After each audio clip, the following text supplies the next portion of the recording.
So அதனால தான் நான் என்ன சொல்கிறேன்னா, இனிஷியலாகவே 90% வரைக்கும் உங்களுக்கு சோலார் போட்டிங்கன்னா இபி பில் ரிடக்ஷன் ஆகும் அப்படிங்கிறது. இது யார் போடணும், எந்த சிஸ்டம் போடணுங்கிறது தான் விஷயம் இருக்குது. யாருக்கு பெஸ்ட்டு யூஸ் இருக்கும் அப்படின்னா, கமர்ஷியல் பொறுத்த வரைக்கும் ஒரு 1 இயராக திங்க் பண்ணிட்டு இருந்தேன். ஏன்னா இபி பில் நிறைய போடுது, ஒரு யூனிட் ₹10 அந்த ரேஞ்சுக்கெலாம் போடுது.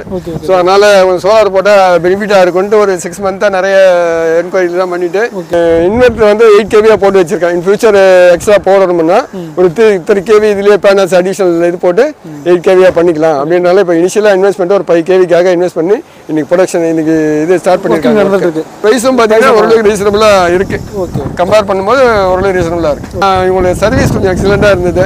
அதனால சார் வந்து சார் அதனால பார்த்துக்கலாம். முதல்ல நான் என்ன யோசிச்சேன்னாக்கா, வாரண்டிலாம் கொடுத்துருக்காங்க சார்? வாரண்டி கொடுத்துருக்காங்க. சோலாருக்கு பேனலுக்கு பார்த்தீங்கன்னா 25 இயர்ஸ் வாரண்டி இருக்குது. Okay sir. இன்வெர்ட்டரை பொறுத்த வரைக்கும் 10 இயர்ஸ் இன்வெர்ட்டர் வாரண்டி இருக்குது. ஏன்னா சாருக்கு ஃபஸ்ட்டு கொடுத்த ப்ரைஸ் வந்து 1.5 months முன்னாடி கொடுத்தது. ஆல்மோஸ்ட் வீக்குக்கு ஒன்ஸ் ப்ரைஸ் மாறுது. ஸோ அன்னைக்கு கொடுத்த ப்ரைஸுக்கு அப்புறம் 1 month கழிச்சு தான் இவர் ஸ்டார்ட் பண்ணுற பிளான். ஸோ 1 month கழிச்சு ப்ரைஸ் கம்மியாச்சு. 20,000 ப்ரைஸ் கம்மியாகும். அந்த ப்ரைஸை அப்டேட் பண்ணி இன்னும் கம்மி பண்ணி தான் கொடுத்துருக்கோம். ரெசிடென்ஷியல் எடுத்துக்கிட்டிங்கன்னா நெட் மீட்டர், அதாவது யூனிட்லேருந்து யூனிட் அட்ஜஸ்ட் ஆகும்.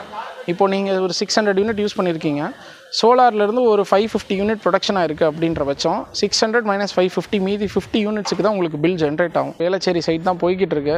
ஸோ கஸ்டமர்கிட்டே நீங்கள் ஃபீட்பேக் எப்படி இருக்குது, நம்ம என்ன பண்ணிகிட்ருக்கோம், என்ன குவாலிட்டிலாம் கொடுத்துருக்கோம், எல்லா டீட்டெயிலுமே நீங்கள் தாராளமாக கேட்கலாம். ஏன்னா சார் ஆல்ரெடி கிளியர் கட்டாக அண்டர்ஸ்டாண்ட் பண்ணி தான் வச்சுருக்காரு. நீங்கள் சார்கிட்ட பேசுங்க, ஓகேங்களா? என் பேர் பூபதி. Okay sir. நான் கனரா பேங்க்கில் மேனேஜராக இருந்து ரிட்டையர் ஆகிட்டேன். Okay sir.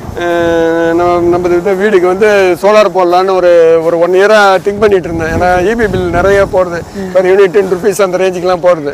ஸோ அதனால் சோலார் போட்டால் பெனிஃபிட்டாக இருக்குன்ட்டு ஒரு 6 மந்த்தாக நிறைய என்கொயரிலாம் பண்ணிவிட்டு ஸ்டார்ட் பண்ணலான்னு இது பண்ணோம். லாஸ்ட்டு 2 months சாரை பேசுனோடனே சரி பண்ணலாம், சப்சிடியிலே பண்ணிடலாம் அப்படின்ட்டு ஒரு 5 kV போடலாம் அப்படின்னு ஒரு ஃபஸ்ட்டு இனிஷியலாக ஒரு 5 kV பண்ணுவோம். அதுக்கப்புறம் வேணும்னா இன்க்ரீஸ் பண்ணிக்கலான்ட்டு ஒரு 5 kV போட்டிருக்கேன். இது வந்து இன்வெர்டர் வந்து 8 kVயாக போட்டு வச்சிருக்கேன். இன் ஃபியூச்சர் எக்ஸ்ட்ரா போடணும்னா ஒரு 3 kV இதுலேயே பேனல்ஸ் அடிஷனல் இது போட்டு 8 kVயாக பண்ணிக்கலாம் அப்படின்னால இப்போ இனிஷியலாக இன்வெஸ்ட்மெண்ட் ஒரு 5 kVக்காக இன்வெஸ்ட் பண்ணி இன்னைக்கு ப்ரொடக்ஷன் இன்னைக்கு இது ஸ்டார்ட் பண்ணியிருக்காங்க. சரி சார், இது எங்கே சார் தேர்ந்தெடுத்திருக்கீங்க? எந்த சோலார் எடுத்திருக்கீங்க? எந்த கம்பெனிலேருந்து சோலார் எடுத்து? ஸ்பார்க் ஈவின்ட்டு சேலத்தில் இருக்காங்க இவங்க.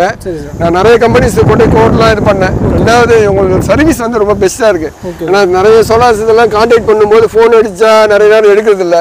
எடுத்தா சார் நீங்கள் எனக்கு வாட்ஸ்அப்பில் மெசேஜ் கொடுங்க, நான் ஃப்ரீயாக இருக்கும்போது என்னை கான்டாக்ட் பண்ணுறேன்லாம் சொல்லிடுறாங்க. அந்த ஒரு ரீசனில் தான் இவங்களுடைய சர்வீஸ் கொஞ்சம் எக்ஸலண்ட்டாக இருந்தது.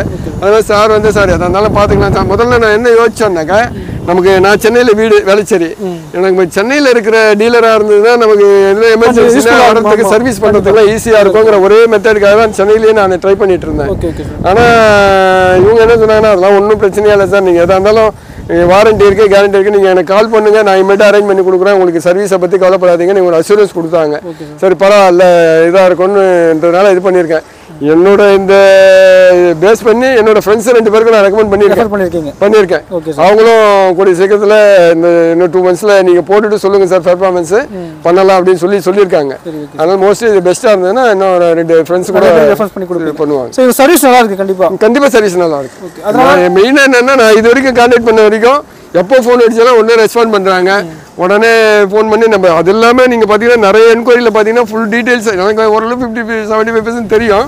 இருந்தாலும் நம்ம சில டவுட்ஸ்லாம் கேட்கும்போது கிளியராக நமக்கு சார் இதுதான் சிஸ்டம், இதுதான் நீங்கள் ஒன்றும் யோசிக்க வேணாம் சார், இதுதான் ரொம்ப கிளாரிஃபிகேஷன் க்ளீனாக சொல்லிடுறாங்க. மற்றவங்களாம் வந்து சார் உங்களுக்கு அந்த இதெல்லாம் அவ்வளோ டெக்னிக்கலாலாம் போக வேண்டாம் சார், நீங்கள் அதெல்லாம் ஒன்றும் ஒரி பண்ணாதீங்க, நான் பண்ணி தரேங்கிற மாதிரி ஒரு வார்த்தையில் முடிச்சுக்கிறாங்க. பட் இவங்க அப்படி இல்லாமல் A to Z இப்படி தான் சார், இதுதான் சார் பேனல்னா எல்லா பேனல்ஸ்லையும் இவ்வளோ தான் ப்ரொடக்ஷன் ஆகும், இவ்வளோ தான் இருக்கும் அப்படின்னு டீட்டெயில்ஸே க்ளீனாக சொல்லிடுறாங்க. அந்த ஒரு ரீசன் தான் சரி பரவாயில்ல, பெட்டர் ரேட்டும் இது ப்ரைஸும் பார்த்தீங்கன்னா ஓரளவுக்கு ரீசனபிளாக இருக்குது. கம்பேர் பண்ணும்போது ஓரளவு ரீசனபிளாக இருக்குது. வாரண்டிலாம் கொடுத்துருக்காங்க சார்? வாரண்டி கொடுத்துருக்காங்க. சோலாருக்கு பேனலுக்கு பார்த்தீங்கன்னா 25 இயர்ஸ் வாரண்டி இருக்குது. இன்வெர்ட்டரை பொறுத்த வரைக்கும் 10 இயர்ஸ் இன்வெர்ட்டர் வாரண்டி இருக்குது நமக்கு. அதனால் இது வந்து மெயின்டெனன்ஸ்லாம் பெரிய மெயின்டெனன்ஸே இல்லை. ஒரு 15 days ஒன்ஸு நம்ம ஒன்லி வாட்டரை கொஞ்சம் மேலே போட்டு ஸ்பாஞ்ச் போட்டு தொடச்சா போகிறோம். அந்த இதுதான், மற்றபடி வேறு ஒன்றும் மெயின்டெனன்ஸ்லாம் ஒன்றும் இல்லை. ஆஃப் கிரேட்டை விட ஆன் கிரேட் நமக்கு வந்து ரொம்ப பெஸ்ட்டான ஒரு சாய்ஸ். அதனால் நம்ம அதை இது பண்ணுறது பெட்டராக இருக்கும். Okay sir, thank you sir. வணக்கம் சார். சார் வணக்கம். உங்களையும் உங்கள் கம்பெனி கொஞ்சம் அறிமுகப்படுத்துங்க. வணக்கம். பசுமை விவசாயம் யூடியூப் சேனல் நேயர்களுக்கு ஃபஸ்ட்டு வணக்கத்தை சொல்லிக்கிறேன். ஸோ என் பேர் ஆண்டனி, சேலம்லேருந்து வரேன். ஸோ என் கம்பெனி நேம் ஸ்பார்க் இவி சொல்யூஷன். ஸோ நம்ம மெயினாக பார்த்தீங்கன்னா வீட்டுக்கு தமிழ்நாடு ஃபுல்லாக வீடுங்களுக்கு ரெசிடென்ஷியலுக்கு சப்சிடி முறையில் சோலார் சிறப்பாக ஆன்கிரிட் செஞ்சு முக்கியமாக ஆமாம் ஆன்கிரிடு கவர்மெண்ட் சப்சிடிலேயே நம்ம பண்ணி கொடுத்துட்ருக்கோம். ஸ்டாண்டிங் ஒயரிங் போடுறது இல்லாமல் என்ன ஸ்கொயர் ஒயரு காப்பர் போடுறோமா இல்லை அலுமினியம் போடுறோமா இல்லை அதில் எர்த்திங்க்கு என்ன கொடுக்குறோம், எர்த்து ரெசிஸ்டன்ஸ் என்ன, ஸோ இந்த மாதிரி இன்டெப்த்தாக ஒரு கிளியர் கட்டான ஒரு அனலைஸ் பண்ணிட்டு தான் சைட்டுக்கு நம்ம ஒரு ப்ராஜெக்டை இன்ஸ்டலேஷன் பண்ணவே வரோம் நாங்கள். ஸோ அந்த மாதிரி என்னோடய இன்வால்மெண்ட்டு கரெக்டாக இருக்கும். ஓகேங்களா?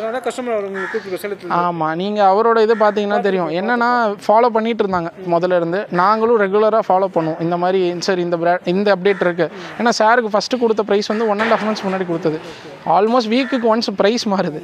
ஸோ அன்னைக்கு கொடுத்த ப்ரைஸுக்கு அப்புறம் 1 month கழிச்சு தான் இவர் ஸ்டார்ட் பண்ணுற பிளான். ஸோ 1 month கழிச்சு ப்ரைஸ் கம்மியாச்சு. 20,000 ப்ரைஸ் கம்மியாகும். அந்த ப்ரைஸை அப்டேட் பண்ணி இன்னும் கம்மி பண்ணி தான் கொடுத்துருக்கோம்.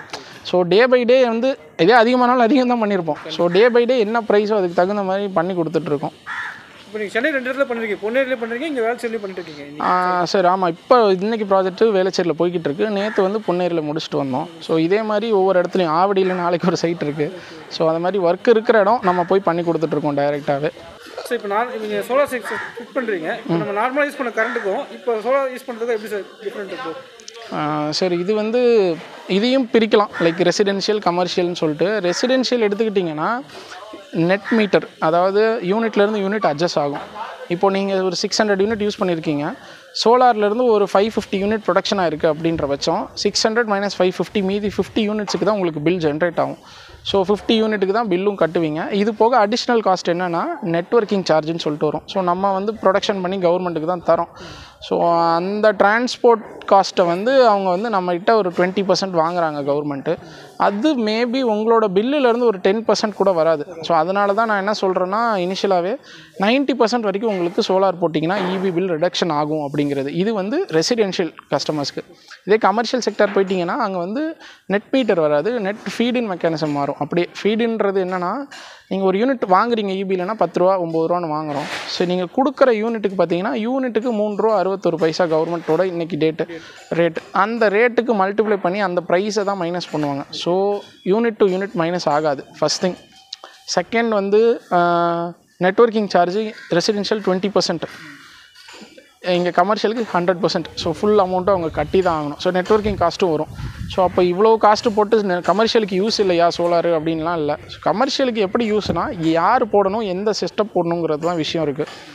யாருக்கு பெஸ்ட்டு யூஸ் இருக்கும் அப்படின்னா, கமர்ஷியல் பொறுத்த வரைக்கும் மார்னிங்லேருந்து ஈவினிங் வரைக்கும் என்னோடய யூசேஜ் இருக்குது. அந்த யூசேஜ் கண்டினியூஸாக இருக்குது. அப்படிங்கிற பட்சத்தில் இப்போது ஒரு ஸ்கூலு, காலேஜு, ஜுவல்லரி ஷாப்பு, ஒரு ஷோரூமு, ஒரு மொபைல் ஷோரூம், ஹோட்டல்ஸ் கூட வேரி ஆகும்.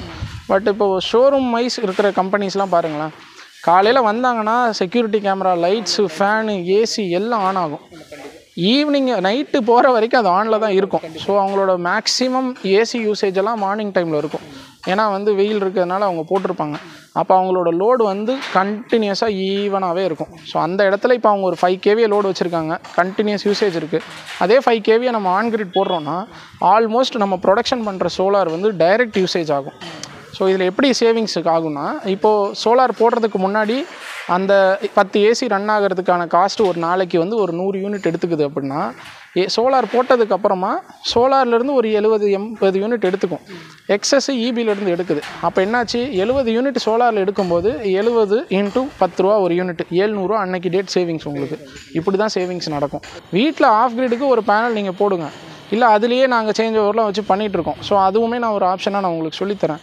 பட்டு ஒரு பேட்ரி யூபிஎஸ்லாம் போட்டு வச்சுக்கிட்டோன்னா அந்த காசுக்கு நம்ம போட்ட காசு ரிட்டர்ன்ஸுன்னு மட்டும் யோசிக்காமல் அதோட அவுட்புட்டையும் நம்ம பார்க்கணும்ல. ஸோ அதோட யூசேஜ் வந்து அன்னைக்கு தான் தேவைப்படும். ஸோ அந்த டைமில் வந்து அது உங்களை காப்பாற்றும் போது கண்டிப்பாக அதோட ரிட்டர்ன்ஸ்லாம் 100 டைம்ஸ் நீங்கள் எடுத்துருப்பீங்க. சார் இவ்வளோ நான் கேட்ட கேள்விக்கு எல்லாத்துக்கும் நல்ல பதில் சொன்னீங்க. கண்டிப்பாக சார். சார்பாக எங்கள் வாழ்த்துக்கள் நிறுத்தி வச்சுக்கோங்க. கண்டிப்பாக சார். தேங்க்யூ.